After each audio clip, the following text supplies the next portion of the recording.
em 11 de abril de 1963, a encíclica Pacem in Terris, de João XXIII, consagrava o direito de todos os povos à independência.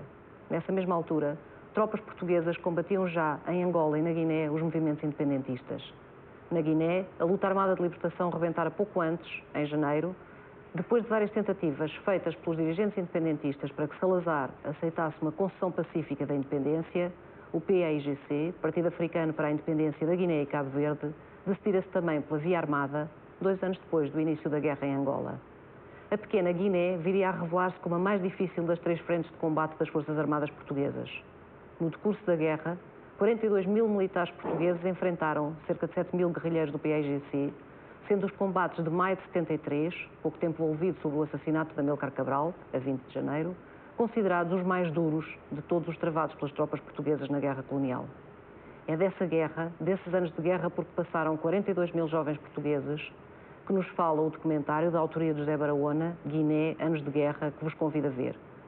E para falar sobre ele e sobre esta guerra, tenho em estúdio o José Barahona, que para a realização deste documentário entrevistou muitos dos principais protagonistas de um lado e do outro deste conflito. E também outro realizador, este guineense, o Flora Gomes, cujo primeiro filme, Morto Nega, narra precisamente a luta de libertação levada a cabo pelo PAIGC e também algumas desilusões sobre a transformação dos combatentes uma vez chegados ao poder. António Marcos Lopes, hoje tenente-coronel, combateu na Guiné e aí foi ferido na zona de Jeba. Luís Cabral, irmão de Amílcar Cabral, militante do PAIGC, ex-presidente da Guiné-Bissau, deposto por um golpe de Estado encabeçado por Nino Vieira e agora a residir em Portugal. E Mário Pádua, médico, que nesses anos de guerra desertou do exército português em Angola e foi, algum tempo mais tarde, trabalhar como médico nas zonas libertadas do PAIGC. Para já, vamos ver o documentário do José Barahona com produção de Pedro F., ele próprio um ex-combatente na Guiné. Chama-se Guiné, Anos de Guerra e tem aviso prévio. Algumas imagens são violentas, algumas frases também. Mas poderia o retrato de uma guerra ser isento de violência? Vamos ver o filme.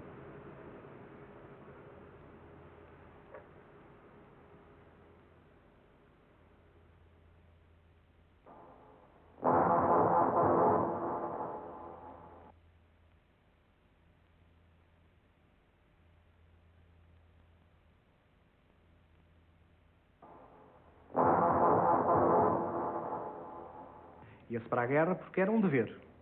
Era o exército português, independentemente de regimes, eu não servi regimes. Servi no exército português. Era assim que pensava na altura. A farda que eu vesti não foi farda de regime nenhum. Foi farda do exército português. De maneira que era um dever para que me chamavam e encarei como esse dever. Filo, com a convicção de um dever que devia ser feito. Essa coisa de dizerem vocês lutaram ao lado de portugueses e contra vossos irmãos. Isso é uma palavra mal interpretada. Porque nós lutamos como portugueses. Não é ao lado de portugueses. Não. Lutamos como portugueses. Espera aí. Oriundos de África, nascidos na Guiné. Portugueses. Na altura em que eu desertei, eu classificava, avaliava, porque há sempre um risco, também não sou louco, não é? E avaliava as minhas chances de sobreviver em 70%. Depois de ter passado, acho que me tinha enganado, que era o contrário, que as minhas chances de sobreviver eram de facto muito mais pequenas.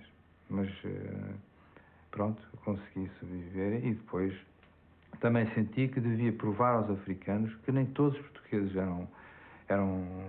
faziam mal aos africanos, nem todos os portugueses estavam com os fascistas, com o colonialismo, que havia portugueses. Salvaram o nome de Portugal. Eu sempre senti isso também como um dever de patriota. Não, eu não tinha conflito interior absolutamente nenhum, porque o tal regime paternalista, ditatorial não era, mas paternalista completamente de acordo, com alguns aspectos repressivos que escusava ter tido, não era necessário, não é? Mas esse regime, eu vivi, sei lá, até 1974, basta esse regime, não é? Mas eu sempre disse o que quis, nunca ninguém me chateou por isso. Guiné era uma província portuguesa, como Açores é, a Madeira é. Há pessoas que optam por outra nação e outros que optam por nação própria. Eu optei para a minha nação própria.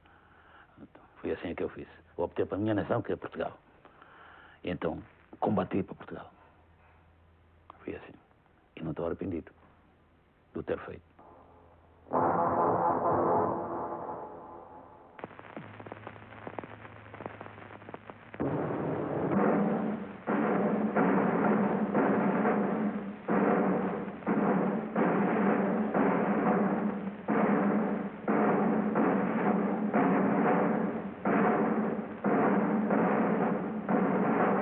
Viva Portugal!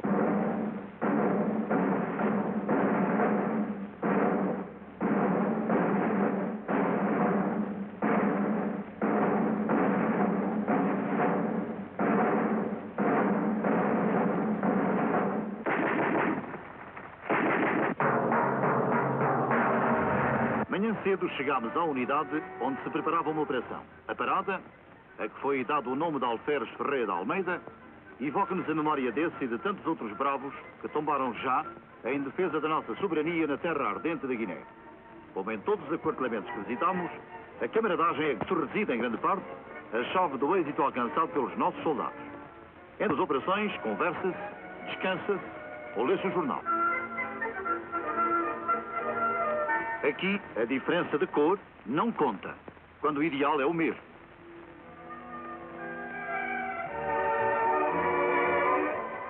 Arranjam-se naturalmente novos motivos de distração para ajudar a passar o tempo. As horas livres são vividas com alegria e jovialidade pelos nossos soldados, que vão assim arranjando também amigos nos pequenos habitantes da floresta.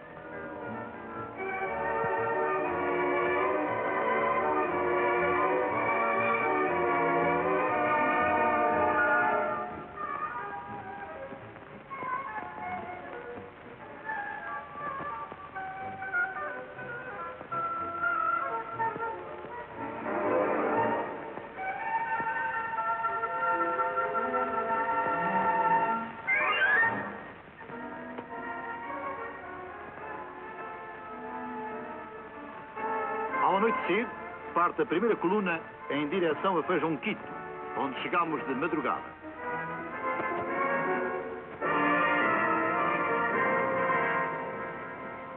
A operação principia poucas horas depois. Às 5h30, fomos-nos a caminho.